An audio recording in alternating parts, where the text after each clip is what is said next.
Untuk selanjutnya, yang terakhir kepada Tuan Guru kita, Ustadz Dr. Usman Jafar LCMA.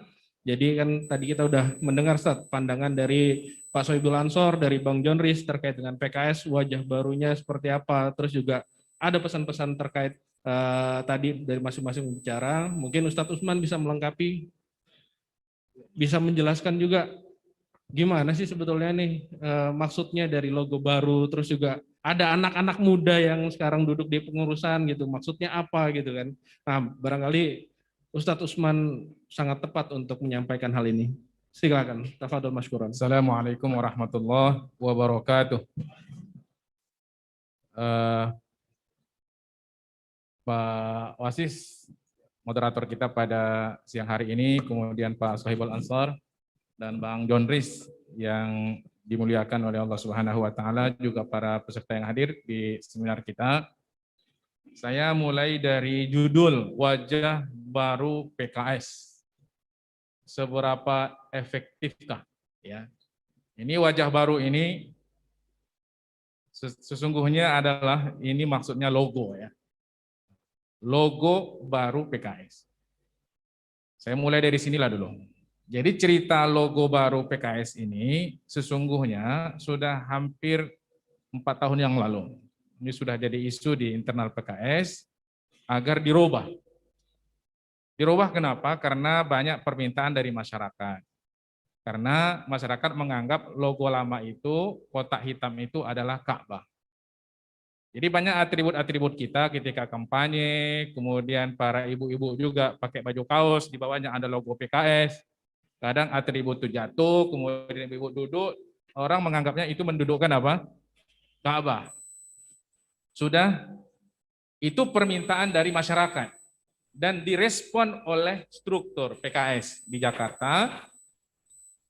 Kemudian diadakan survei. Kira-kira logo yang bagus untuk PKS ke depan ini seperti apa? Nah, hasil survei itu, maka inilah dia, keluar logo yang baru. Jadi ini berdasarkan kajian, survei, masukan dari masyarakat, keinginan dari masyarakat agar logo PKS ini berubah. Jadi kita bersama masyarakat, bergerak bersama masyarakat. Apa yang diinginkan oleh masyarakat, oke, kita penuhi. Ini permintaan mereka. Nah, mungkin kalau tadi pantunnya adalah saya katakan PKS kini berlogo baru, beda sedikit dari yang lama. Beda dengan yang lama itu enggak banyak. Bedanya tadinya kotak hitam, orang mengatakan itu Ka'bah, kalau kita buka di ART kita itu kotak hitam. Ya, tapi masyarakat menganggap itu adalah Ka'bah. Ya, persepsinya kita akur dengan masyarakat, dirubahlah sekarang jadi bulat. Nah, kenapa bulat? Bulat, kata Pak Sohibul Iman, di sini Pak Sohibul Ansor. Bulat itu kalau kita melihat katanya, itu langsung bola mata kita itu masuk gitu. Nah, itu bulat. Nah, kemudian bulat itu melambangkan kesetaraan, kemudian macam-macam lah, itu bisa dibaca di ADRT PKS. Ya. Nah, kemudian kenapa warnanya orange? Dibuat kajian. Dilemparkan bola, banyak bola, kemudian disuruh anak-anak ngambil satu bola. Kebanyakan anak-anak itu ngambil bola warna orange. Bukan warna yang lain. Maka dibuatlah warna orange. Nah, harapan kita ke depan, begitu warna orange ini sudah menyatu dengan PKS, orang melihatnya PKS. Orange, PKS. Orange, PKS. Orange, PKS. Insya Allah menang 2024. Amin. Allahu Akbar. Sampai Ibu Sekda tadi pakai orange. Ya, harapan kita begitu. Rescue juga warnanya orange. Jadi harapan kita ke depan, seberapa efektifkah, yakin dan percaya karena ini adalah hasil kajian, ya hasil kajian, insya Allah efektif. Dan survei hari ini untuk partai saja itu 8, sekian. Dan biasanya Kalau nanti pemilu itu naik 2 atau 3 kali lipat. Karena orang tidak melihat hanya partai, tapi melihat siapa yang akan dipilih. Kalau tadi Pak Bang Jondris mengatakan Ustaz Salman, siapa yang tidak tahu Ustaz Salman di Kota Medan? Beliau dapat suara 55.000. Bisa narik 1 kursi, 2 kursi. Ya. Nah, orang melihat ketokohannya. Di Deli Serdang ada Bang Dr. Handes. Kalau di Malaysia dokternya banyak, dokters. Bang Misno, ya. Sergei. Di Sergei. Oh, di Deli Serdang Ustadz Haryanto. Ini para tokoh-tokoh kita, insya Allah masing-masing dapil di mereka masing-masing bisa narik 1 orang dengan harapan logo baru PKS warna orange. Nah, berikutnya ya adalah itu ini sedikit saja. Ada bulan sabit itu keseimbangan dan seterusnya, kesinambungan waktu. Ada di tengahnya itu padi. Itu berapa itu padinya? 17. Lurus. Ya, pesan keadilan. Kemudian ada padi. Padi itu ke atas dia, bukan ke bawah. Apa maksudnya itu? Pertanyaannya, padinya berisi atau kosong? Padinya kosong itu, Pak. Pak Saibul, padinya kosong. Kenapa lah PKS letakkan padi kosong? Kenapa enggak padi berisi?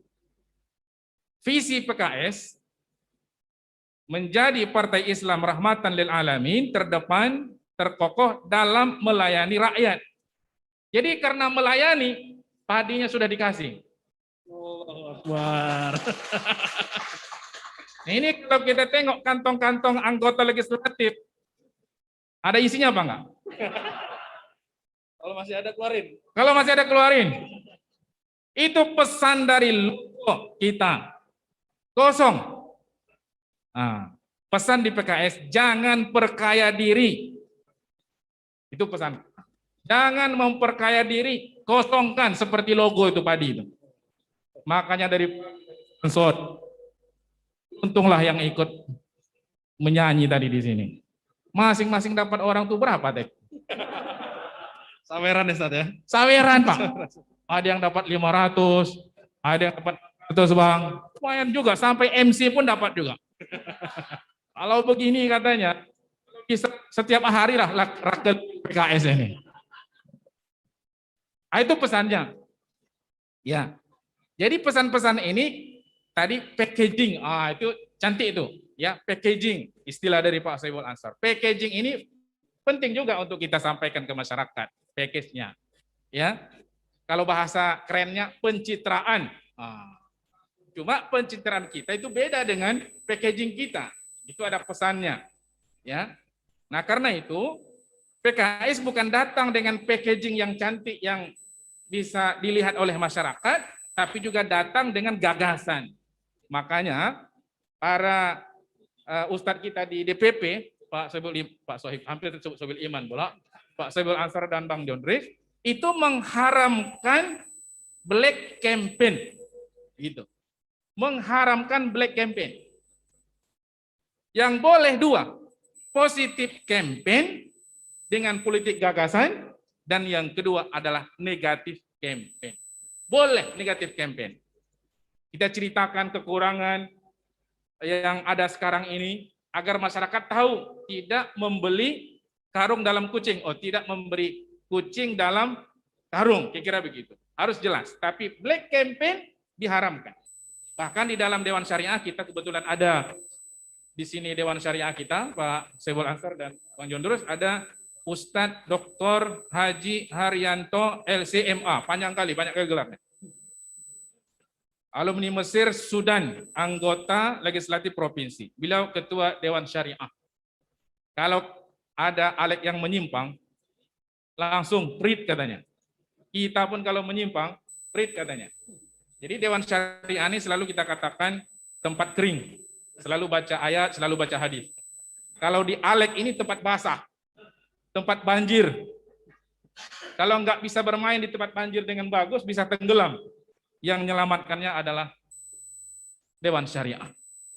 Jadi kita datang dengan politik gagasan. Makanya kemarin saya sempat juga didorong orang nih, didorong Pak, jadi calon wakil wali kota Binjai. Itu panglima perangnya itu Bang Hendro. Kita datang dengan politik gagasan. Dua pasangan lain saling serang menyerang, kita tidak. Kita tidak mau serang menyerang karena sudah dilakukan oleh mereka berdua. Kita datang dengan politik gagasan. Nah, politik gagasan ini penting untuk selalu diusung.